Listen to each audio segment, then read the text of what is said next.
Hi friends, എല്ലാവർക്കും trending P S സിയിലേക്ക് സ്വാഗതം. ഇന്ന് നമ്മൾ നോക്കുന്നത് കഴിഞ്ഞ എല്ലാ എക്സാമുകളിലും ആവർത്തിച്ച് വന്ന ഇന്ത്യൻ ഹിസ്റ്ററിയിലെ ചോദ്യവും ഉത്തരവുമാണ്. അപ്പോൾ നിങ്ങൾ വരുന്ന LG സെക്രട്ടേറിയറ്റ് OA പോലുള്ള എക്സാമുകൾക്ക് പ്രിപ്പയർ ചെയ്യുന്നവരാണെങ്കിൽ ഉറപ്പായിട്ടും എല്ലാം കണ്ട് പഠിച്ച് തന്നെ പോകാനായിട്ട് ശ്രമിക്കാം. നമുക്ക് വീഡിയോയിലോട്ട് കടക്കാം. ഫസ്റ്റ് ക്വസ്റ്റ്യൻ, ഇത് ഫീൽഡ് വർക്കറിന് മെയിൻ എക്സാമിന് ചോദിച്ച ക്വസ്റ്റ്യൻ പേപ്പറിൽ നിന്നാണ് എടുത്തിട്ടുള്ളത്. അപ്പോൾ ഫസ്റ്റ് ക്വസ്റ്റ്യൻ, 1916 DK കാർവേ ഇന്ത്യയിലെ ആദ്യത്തെ വനിതാ സർവകലാശാല സ്ഥാപിച്ചത് എവിടെ? ഇതിൻ്റെ ആൻസർ എന്ന് പറയുന്നത് ഓപ്ഷൻ ഡി, മഹാരാഷ്ട്രയാണ്. Option D, Maharashtra. അപ്പോൾ ഇത് 10th SCRTയിലെ 10th ബേസ് ചെയ്തിട്ടുള്ള ക്വസ്റ്റ്യനാണ്. ആ ടെക്സ്റ്റ് ബുക്കിൽ നിന്നാണ് ഇത് ക്വസ്റ്റ്യൻ എടുത്തിട്ടുള്ളത്.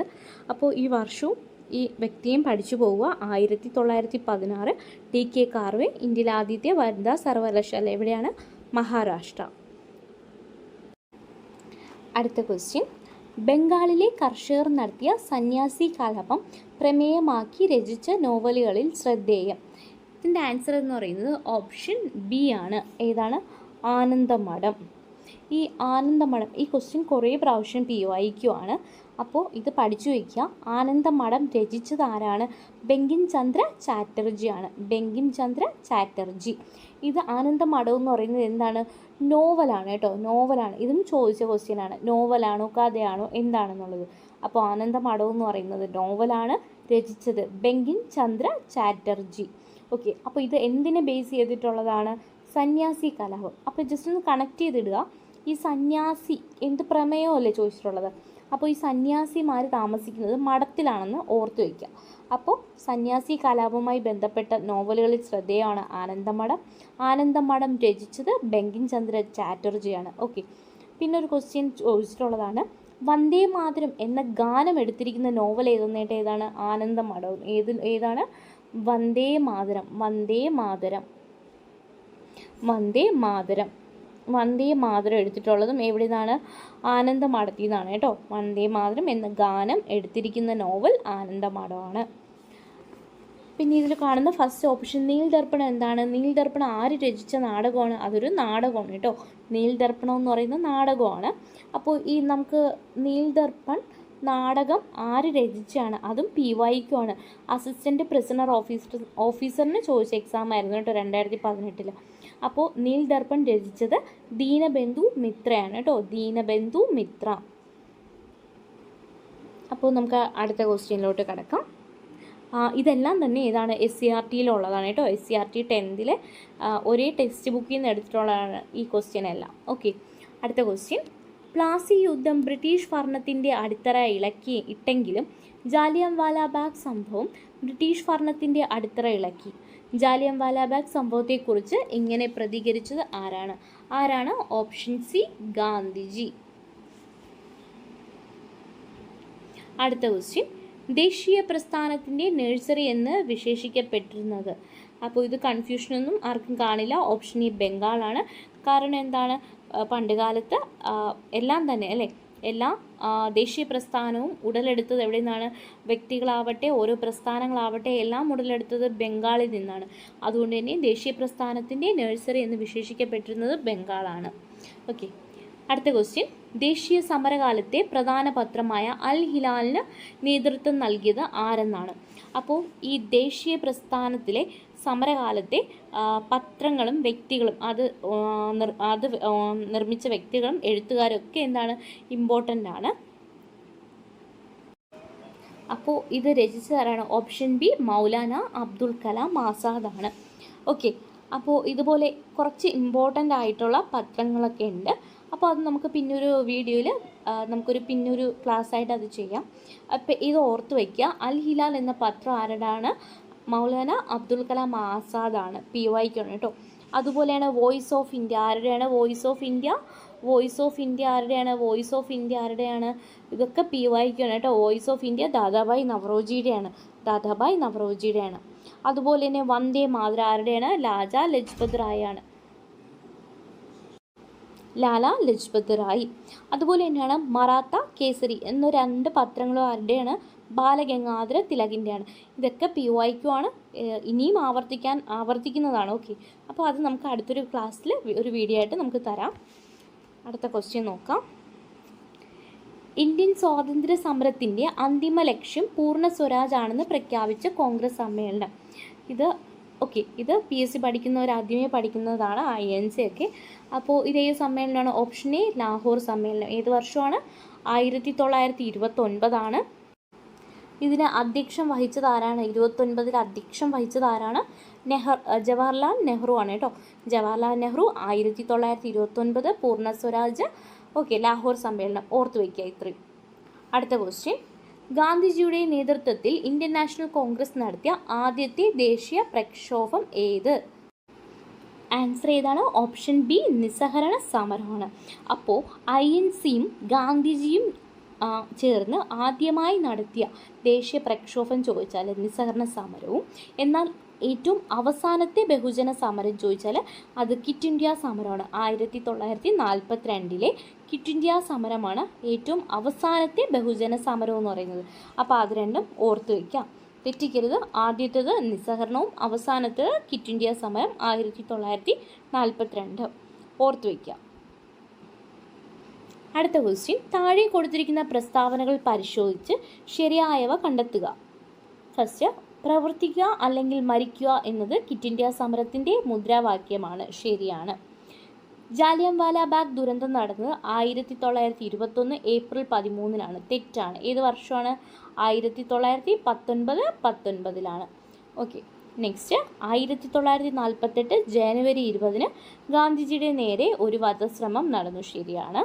രണ്ടാം വട്ടമേശ സമ്മേളനം 1931 സെപ്റ്റംബറിൽ ലണ്ടനിൽ വെച്ച് നടന്നു. ശരിയാണ്. 30, 31, 32 3 വട്ടമേശ സമ്മേളനങ്ങൾ. അപ്പോൾ അതും ശരിയാണ്. അപ്പോൾ ഇവിടെ ആൻസർ എന്ന് പറയുന്നത് ഏതാണ്? ഓപ്ഷൻ എ ആണ്. Option C 1, 3, 4.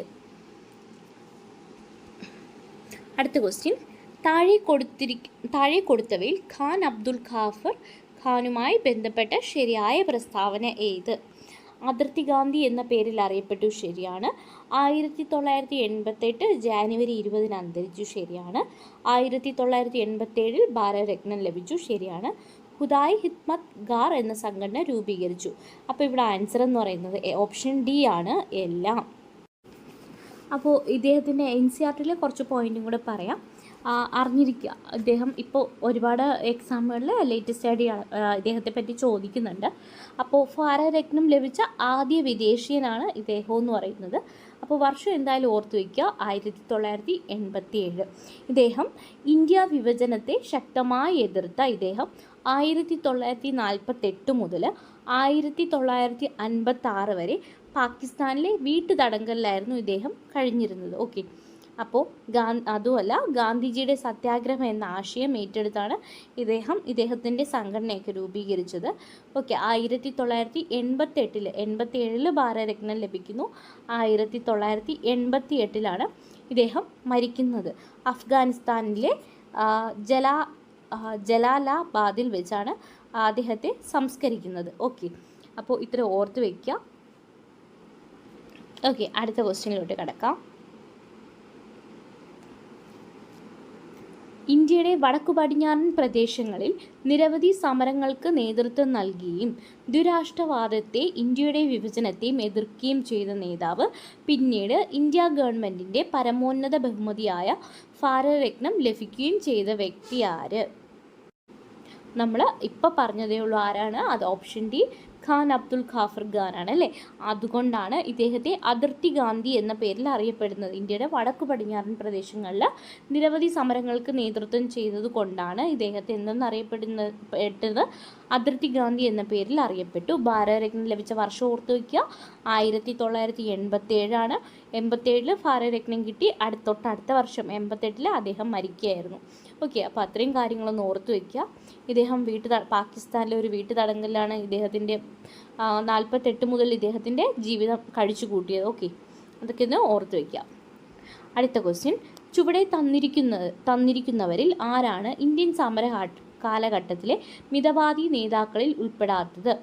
അപ്പോൾ ഓപ്ഷൻ എ ആണ് ബാലഗംഗാധര തിലക്. അപ്പോൾ മിതവാദ ദേശീയതയുടെ കാലത്തെ പ്രധാന നേതാക്കളായിരുന്നു ആരൊക്കെയാണ്? ദാദാഭായ് നവറോജി, ഗോപാലകൃഷ്ണ ഗോഖലെ, ബഹദുറുദ്ദീൻ തിയാബ്ജി, ഫിറോസ് ഷാ മേത്ത. ഇവരൊക്കെ എന്താണ്? മിതവാദി ദേശീയതയുടെ വക്താക്കളായിരുന്നു. ഓക്കെ, ഇനി ബാലഗംഗാധര തിലക് എന്ന് പറയുന്ന ആരുടെയാണ്? തീവ്ര ദേശീയതയുടെ വക്താവായിരുന്നു. ഓക്കെ, ആരൊക്കെയായിരുന്നു തീവ്ര ദേശീയതയുടെ കാലഘട്ടത്തിലെ പ്രധാന നേതാക്കൾ എന്ന് പറയുന്നത്? ബാലഗംഗാധര തിലക്, ബിപിൻ ചന്ദ്രപാൽ, ലാജ ലജ്പത് റായ്. ഇവരെ ലാൽ പാൽ ബാൽ കൂട്ടുകെട്ട് എന്നാണ് അറിയപ്പെട്ടത്. എന്താണ്? ലാൽ പാൽ ബാൽ കൂട്ടുകെട്ട് എന്നാണ് അറിയപ്പെട്ടിരുന്നത്. അപ്പോൾ ബാലഗംഗാധര തിലക് എന്ന് പറയുന്ന ആരാണ്? തീവ്ര ദേശീയതയുടെ കാലഘട്ടത്തിലെ പ്രധാന നേതാവായിരുന്നു. ഓക്കെ, ഇദ്ദേഹം എന്ത് പേരിലാണ് അറിയപ്പെടുന്നത്? ലോകമാന്യ എന്ന പേരിൽ. എന്താണ്? ലോകമാന്യ എന്ന പേരിലാണ്. മാന്യ എന്ന പേരിൽ അറിയപ്പെട്ടിരുന്നത് ആരാണ്? ബാലഗംഗാധര തിലകാണ്. ഇദ്ദേഹത്തിൻ്റെ രണ്ട് പ്രധാനപ്പെട്ട പത്രങ്ങളാണ് PSCയുടെ എപ്പോഴും PSC ചോദിക്കുന്ന രണ്ടാണ്, മറാത്തയും കേസരി. ഓക്കെ, മറാത്ത കേസരിയാണ് ഇദ്ദേഹത്തിൻ്റെ രണ്ട് പത്രം എന്ന് പറയുന്നത്. അതെപ്പോഴും ചോദിക്കും ഏത് ഭാഷയിലാണെന്നാണ്. ഓക്കെ, മറാത്ത എന്ന് പറയുന്നത് ഇംഗ്ലീഷ് ഭാഷയാണ്. ഏത് ഭാഷയാണ്? ഇംഗ്ലീഷാണ്. മറാത്ത എന്ന് പറയുന്നത് ഏത് ലാംഗ്വേജാണ്? ഇംഗ്ലീഷാണ് കേട്ടോ, ഇംഗ്ലീഷാണ്. മറാത്ത എന്ന് പറയുന്നത് ഇംഗ്ലീഷാണ്. കേസരി എന്ന് പറയുന്നത് മറാത്ത ലാംഗ്വേജാണ് കേട്ടോ. കേസരി എന്ന് പറയുന്നത് മറാത്ത ലാംഗ്വേജ് ആയിരുന്നു. അപ്പോൾ നമ്മൾ ഇംഗ്ലീഷ് മാറാത്ത ഇംഗ്ലീഷില്ല, ഇംഗ്ലീഷ് എപ്പോഴെങ്കിലും മാറുമോ? ഇല്ല. അങ്ങനെ ജസ്റ്റ് ഒന്ന് ഓർത്ത് വയ്ക്കുക, മാറാത്ത ഇംഗ്ലീഷ് ഒന്ന് ഓർത്ത് വയ്ക്കുക. അപ്പം മറാത്ത എന്ന പത്രം ഏത് ഭാഷയിലാണ്? ഇംഗ്ലീഷാണ്. കേസരി ഏത് ഭാഷയിലാണ്? മറാത്ത ഭാഷയിൽ. ഓർത്ത് വയ്ക്കുക. ഇദ്ദേഹത്തിൻ്റെ പ്രസിദ്ധമായ കോട്ടാണ് ഏത്? സ്വാതന്ത്ര്യം എൻ്റെ ജന്മാവകാശമാണ്, ഞാനത് നേടുക തന്നെ ചെയ്യും. അപ്പോൾ ഇത്രയൊന്ന് ഓർത്ത് വയ്ക്കുക അദ്ദേഹത്തെ പറ്റി. അടുത്ത ക്വസ്റ്റ്യൻ, സ്വാതന്ത്ര്യാനന്തരം സംസ്ഥാന പുനഃസംഘടനാ കമ്മീഷൻ രൂപീകരിച്ചു.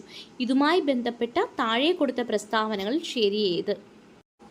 അപ്പോൾ ഇവിടെ ചോദിച്ചിട്ടുള്ള എന്താണ്? പ്രസ്താവന. ശരിയായ പ്രസ്താവനയാണ് ചോദിച്ചിട്ടുള്ളത്. ഇത് രൂപീകരിച്ചത് 1953 അല്ലേ? ശരിയാണ്. സംസ്ഥാന പുനഃസംഘടനാ കമ്മീഷൻ രൂപീകരിച്ചത് 1953 തന്നെയാണ്. ഷാ കമ്മീഷൻ എന്ന പേരിലും അറിയപ്പെട്ടു. തെറ്റാണ്, ഷാ കമ്മീഷൻ അല്ല. ഫസൽ അലി, HN കുൻസ്രു എന്നിവർ ഇതിൽ അംഗങ്ങളായിരുന്നു. ശരിയാണ്. ഈ കമ്മീഷൻ്റെ നിർദ്ദേശപ്രകാരം ആദ്യം രൂപീകരിച്ച സംസ്ഥാനം ആന്ധ്രാപ്രദേശാണ്. ശരിയാണ്. അപ്പോൾ ഏതാണ് ആൻസർ? ഓപ്ഷൻ ഡി 1, 3, 4 ആണ് ശരി. ഓക്കെ, നെക്സ്റ്റ് ക്വസ്റ്റ്യൻ, നിയമലംഘന പ്രസ്ഥാനം നിസ്സഹകരണ പ്രസ്ഥാനത്തിൽ നിന്ന് വ്യത്യസ്തമാണ്. നിയമലംഘന പ്രസ്ഥാനത്തിൽ ഏർപ്പെട്ട ജനങ്ങൾ ബ്രിട്ടീഷുകാരോട് സഹകരിക്കാതിരിക്കുക മാത്രമല്ല, അവർ കൊണ്ടുവന്ന നിയമങ്ങൾ എതിർക്കുകയും ചെയ്തു. അപ്പോൾ ഇതിൽ ശരിയായത് തിരഞ്ഞെടുക്കാനാണ് ചോദിച്ചിട്ടുള്ളത്. ഓപ്ഷൻ എ ആണ്. രണ്ടും ശരിയാണല്ലേ?